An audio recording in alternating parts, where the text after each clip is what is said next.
कहते हैं इंसान अपनी इच्छाओं को कंट्रोल कर ले तो खुशियों का संसार नजर आएगा, और अपने मन को निर्मल कर ले तो प्रत्येक मनुष्य में नारायण दिख जाएगा। अपने सिर को इंसान थोड़ा झुका कर चले तो उसका सारा अभिमान मर जाएगा। नमस्कार दोस्तों, स्वागत करता हूं आप सभी का। मैं अपने पूर्व के कई वीडियो में बता चुका हूं कि हर चीज़ से सीखो, हर व्यक्ति से, हर जीव से सीखो, सक्सेस अनसक्सेस सबसे सीखो। पर आज हम भगवान से सीखने वाले हैं। जी हाँ, प्रभु श्री राम से 4 ऑफ द बेस्ट क्वालिटी को सीखेंगे, जो कि भगवान राम के जीवन से हम क्या ले सकते हैं, क्या सीख सकते हैं, वो क्वालिटी आपके लिए लेकर आया हूँ। आइए शुरू करते हैं। पहली क्वालिटी है नियति को स्वीकार करना। देखिए, जब हमारे लाइफ में कुछ ऐसा घटित हो जाता है या कुछ हमारे मन के मुताबिक नहीं होता तो हम तुरंत भगवान को कोसने लगते हैं, उसकी अवहेलना करने लगते हैं कि ये भगवान तो ठीक नहीं है, मेरे साथ ही बुरा करता है। पर एग्जाम्पल के साथ भगवान श्री राम का कल राज्याभिषेक होने वाला है, राज तिलक होने वाला है। और आज क्या हुआ कि 14 वर्ष का वनवास माता कैकेयी ने राजा दशरथ से मांग लिया। और फिर पिता और माता का वचन निभाने के लिए कि कहीं कुल की रीति पर दाग न लग जाए, जो रघुकुल रीति शुरुआत से चली आ रही थी कि रघुकुल रीति सदा चलिए प्राण जाए पर वचन न जाई, उसी का मान रखने के लिए राम जी ने 14 साल का वनवास स्वीकार कर लिया। वो चाहते तो स्वीकार नहीं भी कर सकते थे। क्यों?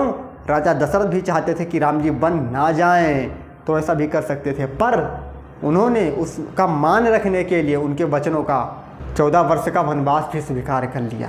क्योंकि भाग्य को बदल कैसे सकते हो, जो भाग्य में लिखा है वो तो सामने आएगा, कर्म के अनुसार आना ही है। तो ये पहली क्वालिटी है कि नियति को जो हो रहा है होने दो, अपना काम करते रहो। दूसरी क्वालिटी है कि माता पिता का सम्मान करना। ये 1 ऑफ द बेस्ट क्वालिटी है। ये प्रेरणा हमें जरूर लेनी चाहिए। देखिए, माता कैकेयी ने 14 साल का वनवास मांगा, राम जी 14 साल का वनवास को स्वीकार कर लिया, कोई दिक्कत नहीं आई। लेकिन माता कैकेयी के प्रति तनिक सा भी उनके द्वेष भाव नहीं था राम जी के अंदर, तनिक सा भी ईर्ष्या नहीं थी। बल्कि जब भरत जी वहाँ पर गए राम जी से मिलने के लिए तो सभी माताओं को भी ले गए थे। तो राम जी ने सबसे पहले माता कैकेयी से ही मिला, उनसे ही भेंट की, कुछ बातें की। तो इससे पता चलता है कि जरा सा भी द्वेष नहीं था। वो सबसे ज़्यादा माता कैकेयी की चाहते थे, कैकेयी माता भी सबसे ज़्यादा प्रेम करती थी। वो समय पर निर्भर करता है कि कैसा समय कब आ जाए हमारे भाग्य के अनुसार। तो ये दूसरी क्वालिटी है कि माता पिता का सम्मान आदर जरूर होना चाहिए। अगली क्वालिटी है धैर्य एवं विनम्रता। अगर ये क्वालिटी आपके अंदर नहीं होगी ना, तो आप एक लंबी यात्रा, जो सक्सेस की लंबी यात्रा पाना चाहते हैं, उसको आप नहीं कर पाएंगे। क्यों? एग्जाम्पल से इसको समझते हैं।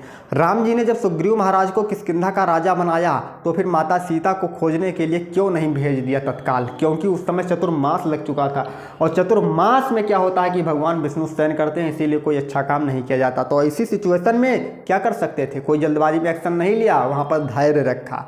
ऐसी सिचुएशन आपकी लाइफ में भी आ सकती है, आएगी या आने वाली होगी। आएगी ज़रूर कि आप ना तो आगे जा सकते हैं ना पीछे जा सकते हैं, तो वहाँ पर आपको पेशेंस रखना ही पड़ेगा, कुछ नहीं कर सकते हो। तो ये क्वालिटी डेवलप कर लो, आपकी धैर्य पूर्वक काम को करना है। अगली क्वालिटी है विनम्रता। देखिए, विनम्रता बहुत बड़ी चीज़ होती है अपने आप में। कैसे होती है, एक एग्जाम्पल से समझते हैं। देखिए, क्या हुआ कि जब राम जी ना भगवान विष्णु के अवतार हैं, जी हाँ विष्णु जी के अवतार हैं, लेकिन सर्वशक्तिमान थे राम जी, लेकिन फिर भी अपनी शक्ति का दिखावा नहीं किया, शक्ति का प्रदर्शन नहीं किया कि छोटा से छोटा काम आ गया, कोई ऐसा काम तो तुरंत शक्ति चला दें, ऐसा नहीं।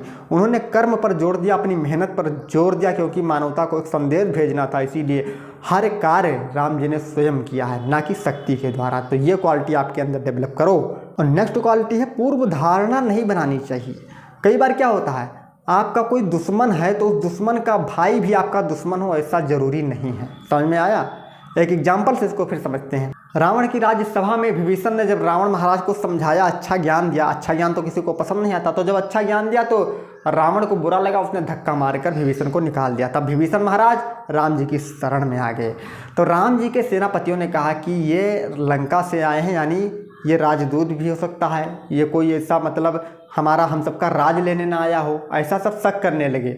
राम जी कहने लगे भले ही कैसा हो, क्योंकि शरण में आए हुए शरणार्थी को, चाहे जितना अपराधी हो, चाहे जितना पापी हो, मैं उसको त्याग नहीं करता, मैं उसको शरण में ले ही लेता हूँ। राम जी महाराज ने कहने लगे कि अगर ये रावण का दूत भी होगा तो हम सबको भी कोई डरने की बात नहीं है, लेकिन अगर वह भयभीत होकर हमारी शरण में आया है तो हम उसे त्यागेंगे नहीं, बल्कि शरण में उसको लेंगे, उसकी प्राणों की रक्षा हर प्रकार से करेंगे। तो ये 4-5 quality most of the best quality है। इसको धारण करके आप अपने जीवन में बहुत बड़ा बदलाव देखोगे जरूर, लेकिन जब इसको फॉलो करोगे अपनी लाइफ में तब।